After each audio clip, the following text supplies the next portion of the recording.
Bonsoir, professeur René Friedman. Bonsoir. Merci beaucoup d'être l'invité de BFM TV. Vous êtes chef du service gynécologie obstétrique à l'hôpital Antoine Béclère à Clamart.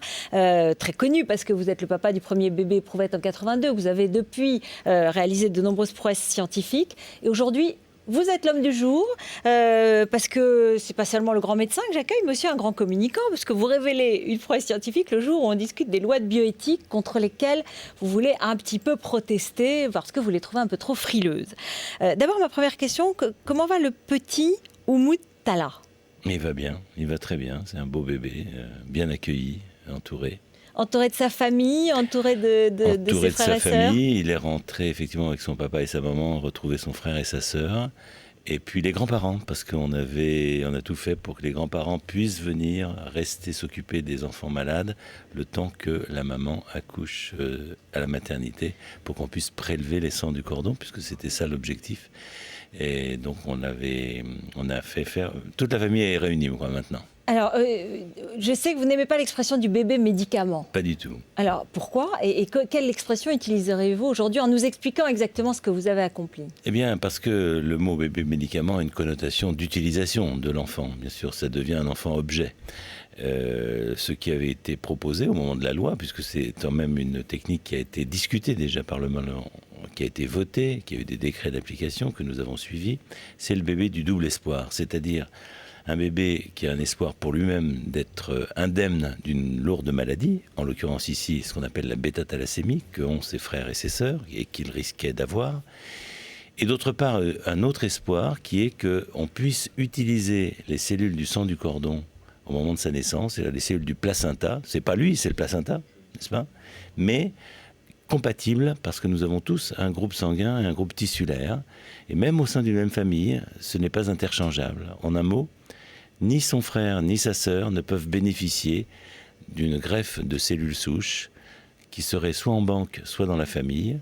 Donc c'est la seule issue possible, c'est que la chance ou bien la médecine fasse que, ou les deux, d'ailleurs on va voir que dans l'histoire ce sont les deux, que cet enfant naisse indemne de la maladie et avec des cellules compatibles qui pourront servir de greffe. Mais pour tout cela, donc la naissance d'un bébé qui à la fois n'est pas malade, ce qui est déjà un premier exploit, et qui par ailleurs est compatible et donc peut aider à guérir son frère ou sa sœur, vous avez manipulé des embryons, vous avez choisi un embryon plutôt qu'un autre, vous avez fait quoi ? Je vais dire le grand mot, de l'eugénisme, vous avez... Mais non, n'employons pas des grands mots qui sont déplacés. On a fait un choix, on a choisi, effectivement. Au lieu de laisser le choix au hasard, avec tous les aléas qu'on connaît, nous avons choisi dans un cadre médical les embryons. On ne fabrique pas les embryons, n'est-ce pas ? On constate ce que nous avons. Nous avons plusieurs embryons et nous avons, au lieu de fermer les yeux, faire la politique de l'autruche, de remettre des embryons qui pouvaient être malades et donner naissance, encore une fois, à un enfant atteint, nous avons choisi les embryons sains et nous avons choisi parmi les embryons sains de savoir ceux qui étaient compatibles et pas. Mais là où justement l'histoire est assez belle, c'est que quand nous avons proposé à ce couple un embryon compatible et un embryon non compatible, le couple a dit « remettez-moi les deux ». C'est important, c'est-à-dire qu'il n'y a pas eu de volonté de rechercher précisément le médicament à travers la naissance de cet enfant. Exactement, il a dit « eh bien écoutez, puisque les deux ont une probabilité de se développer, eh bien je prends les deux ». N'est-ce pas ? Et le hasard est réintervenu, on pourra l'interpréter comme on veut, pour ceux qui croient, ceux qui ne croient pas, eh bien c'est celui qui est compatible qui a évolué, l'autre s'est arrêté de lui-même, de tout seul, n'est-ce pas ? Et dans une autre histoire, car c'est la première naissance compatible, mais nous avons déjà eu 2 grossesses et une autre naissance. Pourquoi il n'y a pas eu ce retentissement ? Bien parce que l'enfant qui est né est indemne de la maladie, mais n'était pas compatible. Mais le couple avait décidé quand même de réimplanter. Donc si vous voulez, c'est comment ne pas comprendre un couple qui a 2 enfants malades nuit et jour avec lui, et qui voit dans la possibilité, dans le choix d'agrandir la famille, d'avoir un autre enfant, un plus. C'est-à-dire qu'en plus on pourrait par le placenta de cette naissance, peut-être soigner un de ces enfants qu'on aime. Est-ce que ça veut dire qu'on va aimer moins l'enfant qui va naître ? Au contraire. Mais quelle que soit l'issue, cet enfant n'y sera pour rien. Il n'aura ni choisi, il n'aura en rien participé, on aura son accompagnement, c'est-à-dire le placenta, aura été, je dirais, le substrat de cette thérapeutique médicale. Alors évidemment, vous êtes très convaincant en nous expliquant cela, mais je voudrais que vous écoutiez les réactions d'un certain nombre de catholiques interrogés par Julia Delage et Benoît Durand-Kriégel à Paris et à Lyon. Écoutez. Miracle ou dangereuse boîte de Pandore? La naissance du premier bébé médicament français divise la communauté catholique, même si la plupart des fidèles soulignent les risques d'une telle prouesse scientifique. S'amuser avec les embryons, c'est pas normal. Ça sert à essayer de s'identifier au créateur, voilà. Et c'est pas possible. Je voudrais bien que ça reste quelque chose de très encadré et qu'il n'y ait pas de dérapage, qu'on ne produise pas des petits êtres humains comme ça, etc. Et sinon, j'espère que le petit enfant malade sera guéri. On ne peut pas prendre ça comme un moyen thérapeutique. Ah non, certainement pas. Maintenant, dans certaines conditions, pourquoi pas. Mais Friedman qui fait ça, on connaît bien, quoi. Mais il a raison. Il faut de temps en temps donner un coup de pied dans la fourvière. C'est précisément ce que tente de faire dans ses colonnes le magazine Goliath, catholique progressiste. Pour son rédacteur en chef, les propos du cardinal 23, catégoriquement opposés à la recherche sur les embryons, sont tout simplement déplacés. Nous ne maîtrisons pas tout, mais l'Église aurait intérêt à sortir de sa morgue, de son arrogance, de son intransigeance et à accompagner modestement, être à l'écoute des chercheurs, des scientifiques, des médecins, des parents, des enfants, pour entendre ce qu'ils disent du plus profond d'eux-mêmes et de leur souffrance souvent. Certains médecins, eux, dénoncent un lobby catholique et chrétien qui utilise une naissance rarissime pour menacer le principe pourtant acquis en France de la fécondation in vitro. Comment vous réagissez ? Vous ressemblez à Dieu ? Vous faites, lorsque vous travaillez comme ça, l'inquiétude qui peut apparaître ? Vous savez, lorsqu'on est médecin et qu'on voit justement la vraie vie et la vie de ces couples, vous savez, nous avons 165 enfants depuis que le diagnostic préimplantatoire a été autorisé, en collaboration avec mes équipes, et particulièrement celle d'Arnold Munich à Necker, avec qui nous avons fait tout cela, et puis le professeur Weckmans, et j'en oublie bien sûr. 165 enfants sont nés dans des familles qui étaient condamnées par le destin génétique qui était mal tombé. Donc, si vous voulez, toutes les évocations du créateur et tout ça, je dirais que chacun rêve ou cauchemarde comme il veut, mais c'est pas ça la question. Vous savez, si la nature était bonne, on ne demanderait pas aux médecins de venir la corriger. Les médecins sont là pour corriger la nature et essayer de rendre l'homme plus heureux que ne lui impose, si vous voulez, un handicap de cette hauteur. Donc voilà, si vous voulez, comment je réponds. Mais je m'aperçois avec intérêt que les débats continuent et que même au sein de l'Église catholique, il y a donc des débats, bonjour, il y a des débats qui se font, qui montrent que j'espère, et je l'ai vu là, que les choses ne sont pas arrêtées.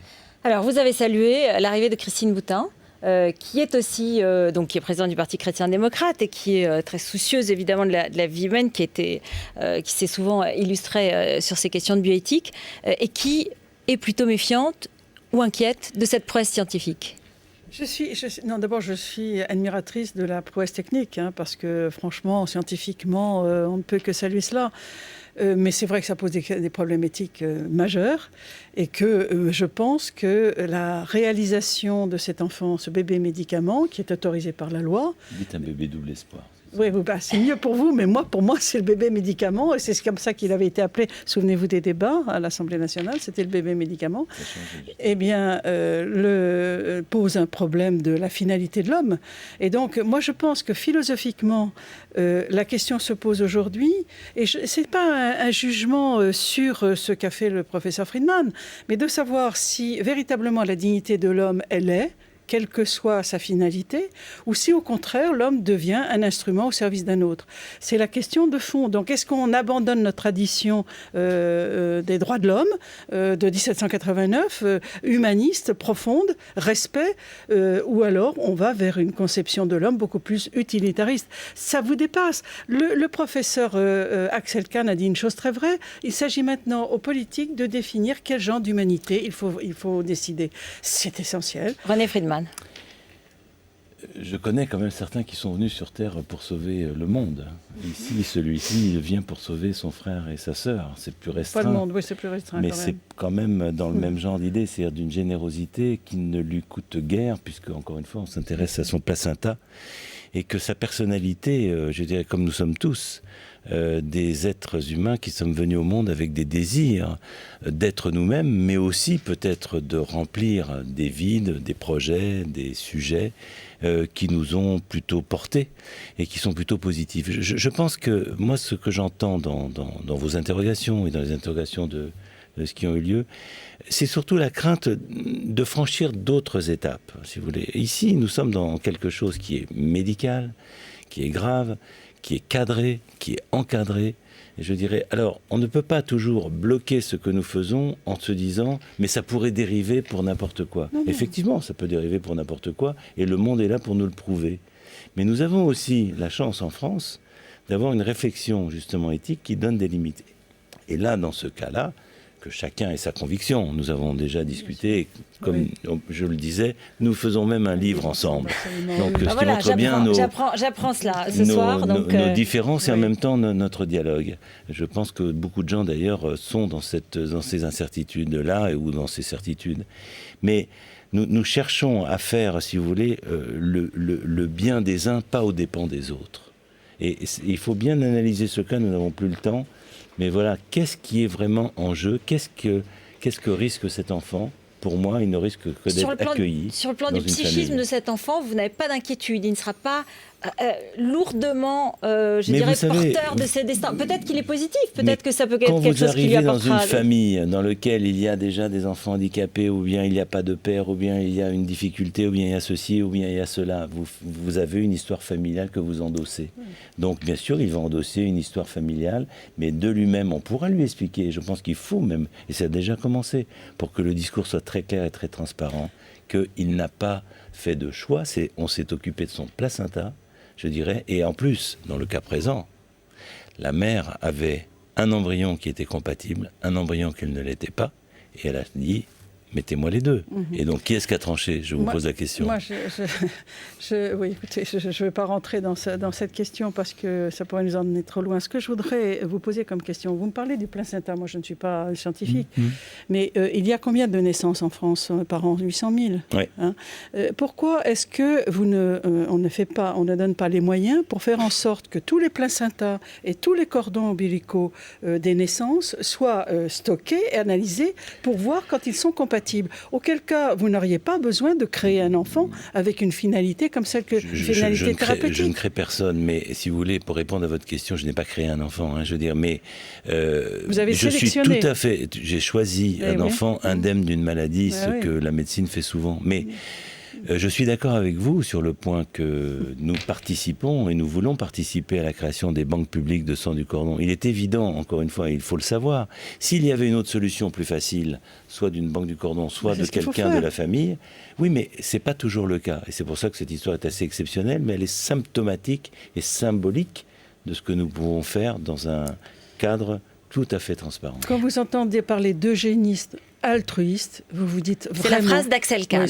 C'est terrible, enfin c'est absolument terrible, parce que l'eugénisme, c'est quand même les moments les plus noirs de notre histoire, philosophiquement on le sait très bien, et on essaie de gommer cette réalité par l'altruisme. Franchement, c'est pas possible. Ça n'est pas la phrase du professeur Friedman. Non, je voudrais juste intervenir juste un point là-dessus. C'est terrible. L'eugénisme, c'est quelque chose qui est obligatoire, imposé à tout le monde. Ici, on n'oblige personne à venir en fécondation in vitro, personne à même choisir le diagnostic préimplantatoire. Souvent, dans les consultations que nous avons, les couples ne nous suivent pas et ne vont pas jusque-là. Et ils ont le choix. Et ça, par contre, il faut le préserver, cette liberté, si vous voulez, d'entrer ou de ne pas entrer dans ce processus. Juste un mot sur les lois de bioéthique qui vont être discutées à partir d'aujourd'hui. Vous dénoncez un peu le statu quo, vous considérez qu'elles ne vont pas donner assez de moyens. Et en un mot, Christine Boutin, votre réaction ? Non, je ne sais pas quelque chose aussi général. Je dirais simplement qu'il y a des points précis qui doivent avancer. On peut avoir des positions qui sont différentes sur l'anonymat, sur les mères porteuses, sur des choses comme ça. Mais il y a un point qui me semble clé, c'est que, si vous voulez, il faut qu'on favorise l'innovation, le progrès et l'innovation pour améliorer le traitement de la fécondation in vitro. C'est tout. Donc il faut qu'on distingue ce qui est de la recherche sur des embryons qui n'ont plus de projet parental d'une application pour améliorer, c'était le cas de la congélation des ovocytes, que d'ailleurs, à d'autres temps, certaines personnes nous reprochaient. Et maintenant, souhaitent à ce que ça devienne l'unique façon de faire la fécondation in vitro. Il faut être plus ouvert, plus adapté aux personnes, aux familles, à leur demande, tout en restant, encore une fois, ne jamais utiliser l'autre à son propre intérêt. C'est pour ça que moi, personnellement, je m'oppose vraiment aux mères porteuses. Merci beaucoup à tous les deux. Christine Moutin sera avec nous dans la deuxième partie de l'émission. Merci le professeur René Friedman d'être venu sur notre plateau. Tout de suite, le journal Mathieu Coache.